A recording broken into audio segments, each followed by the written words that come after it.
Alors, je vais répondre à une question qui m'a été posée sur Telegram qui est très intéressante. Est-ce que je peux proposer un travail sur l'estime de soi pour être vrai dans nos relations? Déjà, j'ai envie de te dire, peut-être, le premier truc, c'est d'arrêter d'aller chercher à l'extérieur de soi des choses, des éléments, du sens. On a tendance à se définir, tu vois, à travers ou par rapport au lien, à ce que nous renvoie l'autre personne. Tu vois, on est tout le temps dans l'analyse de ce que va nous renvoyer l'autre personne. Et ça nous vient du dogme, finalement, de se sentir complet en couple, une fois en couple, ou tu sais, de l'âme jumelle. C'est le cœur du business dans les romances, dans les fictions autour de la romance. C'est une illusion. C'est une illusion et cette illusion, elle se base sur le culte finalement de la relation particulière.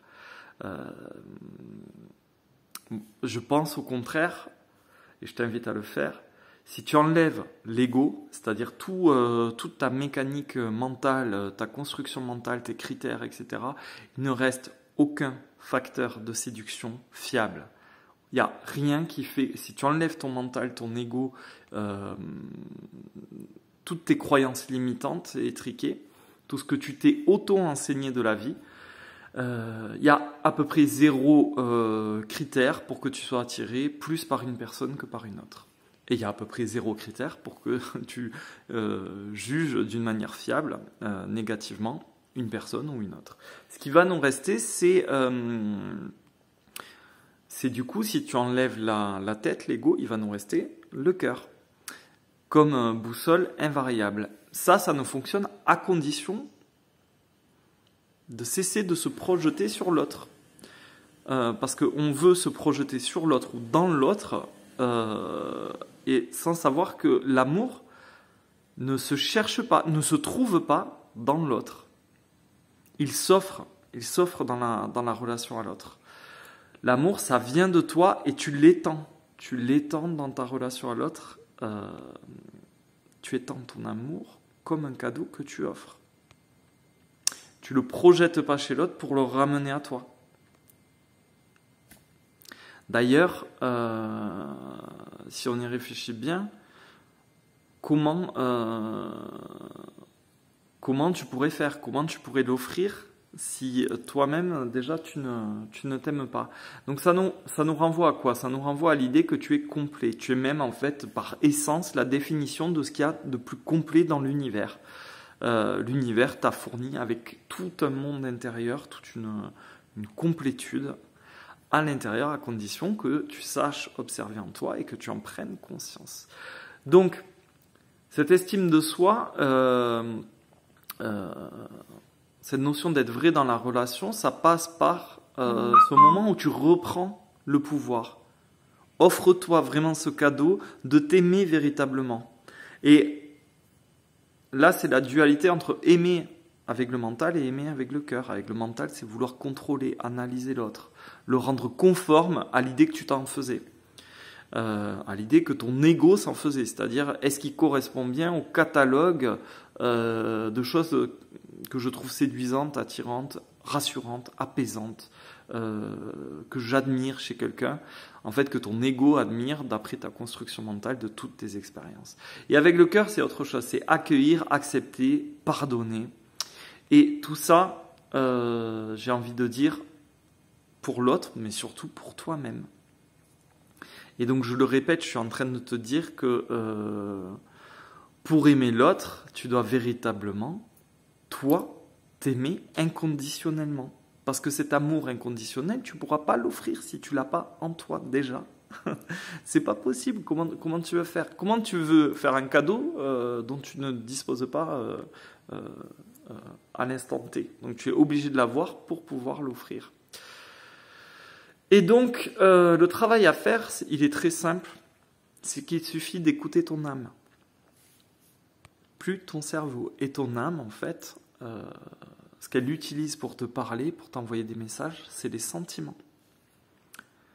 Donc, quand il y a un malaise diffus, quand tu as une douleur, quand tu as un petit stress, une inquiétude, une frustration, que tu enlèves les blessures de l'ego, juste écoute ton...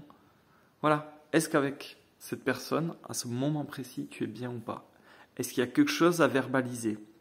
Pour être totalement vrai, en fait, il suffit d'écouter ton âme et de dire non, là, voilà, j'ai besoin d'espace ou j'ai besoin de silence, j'ai besoin de me retrouver, j'ai besoin d'un peu plus de toi ou au contraire, j'ai besoin d'un peu moins de toi.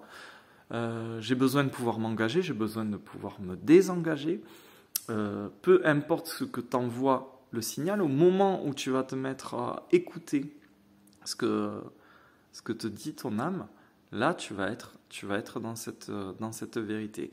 Il faut vraiment donc deux choses, savoir t'écouter à l'intérieur et cesser, si tu veux, avoir conscience que potentiellement tout ce que tu attends de la personne est à jeter. Tu n'as rien à attendre d'elle. Comment te dire? Pour être totalement vrai dans une relation, tu dois être totalement dans ton amour, toi, dans l'amour et le pardon de ce que tu es, dans l'acceptation totale de l'être que tu es.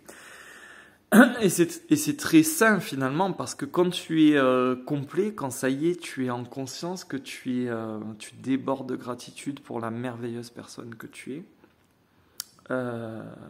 Tu es totalement ingouvernable. Et quand tu es ingouvernable au niveau des relations, en fait, mais comme en société, tu vois, on pourrait très bien faire le parallèle avec des choix de société. C'est-à-dire que quand tu es entier, quand tu es ingouvernable, ce que tu vas mettre sur la table, c'est plus un enjeu de survie. C'est plus j'ai besoin absolument de toi et de ce couple pour être entier, pour être quelqu'un. Et si je te perds, je perds tout. C'est non, voilà, je m'aime d'une manière inconditionnelle. Je sais qui je suis, je connais ma valeur et je te l'offre si tu en veux bien. Tant que tu en veux bien et fais-en ce que tu en veux. Voilà. Parce que je m'aime tellement que de toute manière, tu ne pourras pas me blesser. Donc, fais ce que tu as besoin pour grandir, pour être heureux, pour t'épanouir, pour apprendre toi aussi sur ta conscience. Utilise-moi, utilise la relation pour en apprendre plus sur toi-même. Moi, je sais ce que je veux. Je sais ce que je vaux, je sais ce que je veux. Je veux passer des journées dans l'amour. Je veux ne pas m'éloigner de ce que j'ai au fond de l'âme. À ce moment-là, quand tu es comme ça, tu vois, dans ta relation, tu viens faire un cadeau. Tu viens pas faire ton marché où chacun va essayer de construire son petit puzzle sensuel, érotique, intellectuel, philosophique, avec des manques à combler, des jeux de domination, de séduction, de possession, de ce que tu veux. En fait, tu viens, t'es complet, et sur la table, tu viens plus réparer tes blessures. Parce que ça, c'est fini, c'est derrière toi. Tu t'aimes totalement. Je suis en train de te dire donc du coup que quand un couple va pas bien, quand tu as l'impression que tu as besoin d'être plus sincère, c'est effectivement le cas. Il faut vraiment plonger en toi. Et quand tu arrives, tu fais basculer. Hop là, je me relève, j'ai mal. Oh, j'ai mal au dos. Quand tu y arrives, tu fais basculer ta relation dans une autre dimension. C'est-à-dire que là, tu es totalement souverain, en pleine possession de tes moyens. Et donc, tu n'es plus dépendant. Tu n'es plus dans la peur de qu'est-ce qu'il va dire, qu'est-ce qui va se passer. Même, je vais même plus loin. C'est-à-dire que la personne, à ce moment-là, pourrait bien faire ce qu'elle a envie de faire. Ça ne changerait rien à l'amour inconditionnel que tu te portes et que tu lui offres. Et donc que tu lui offres. Donc je vais même plus loin, tu peux l'aimer inconditionnellement, quel que soit l'état de la relation, est-ce que tu vas en faire. Tu peux même aimer inconditionnellement, avec beaucoup de bienveillance, de tendresse, quelqu'un que tu vas quitter. Ça paraît un peu dingue comme ça, mais c'est tout à fait logique. C'est-à-dire qu'à un moment donné, en fonction de sa propre évolution, et toi de ton amour personnel, Tu peux à la fois l'aimer et à la fois ne plus entretenir l'illusion d'une relation qui n'a plus d'avenir maintenant que tu es de nouveau toi-même. Voilà. J'espère que j'ai fait le tour. En tout cas, l'idée, c'est de cesser d'aimer avec la tête, d'aimer vraiment avec le cœur, mais à commencer par toi-même. Ça, c'est un gros travail, mais c'est tellement libérateur.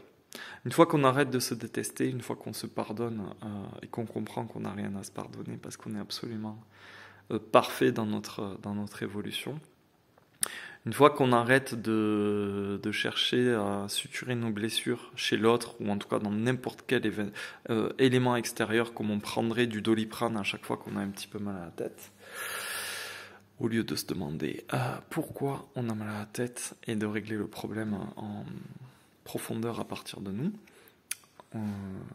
tu changes complètement ta relation. Et là, tu es dans le vrai. C'est-à-dire, je me présente à toi, je suis totalement nu et invulnérable. C'est un peu, même si on va plus loin, tu sais, mon pote de cheveux Jésus qui tendait l'autre joue à chaque fois. C'est pas plus compliqué que ça. C'est vas-y, cogne-moi, je t'aime tellement que je suis intouchable. Tu ne peux pas me blesser. Voilà, j'espère que ça aurait été suffisant, éclairant, consistant. N'hésite pas à me dire.